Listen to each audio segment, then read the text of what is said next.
तब तब भैया राम राम, कैसे हो आप सब लोग। सबसे राम राम कहते हैं। भैया आज आए थे हम पर कम्मा लगवान। देखो मम्मी इनके संग जी हमारी बिन्नुआ बीच में आ गई जी। भैया आज हम इनकी तो मामी आई। भैया इसे पर कम्मा लग रहा है। देखो भैया और जी भैया देख लो जो मंदिर है हमारे पास ही में। सो भैया हम आए थे मम्मी इनके संग है। भैया तो देख लो तुम्हारे। अब जा रहे हैं मंदिर तनक पाँव भोलेनाथ के पाँव पर। अब देख लो भैया जी लगा पर कम्मा। हम जाना तो नहीं है सब चीज़न में फोटो खींच भी आए थे। भैया हमने कहा छोटा सा ब्लॉग ही बना ले।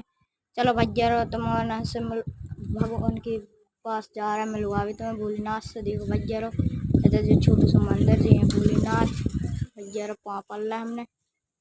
भैया अब जा रहे हैं हम बाहर। भैया देखो भैया और भैया जो कह रहे थे कमेंट का नहीं करा तुम्हारे आज को ब्लॉग इतना ही। लाइक सब्सक्राइब करना ना भूलियो, कमेंट जरूर करो करिए भैया।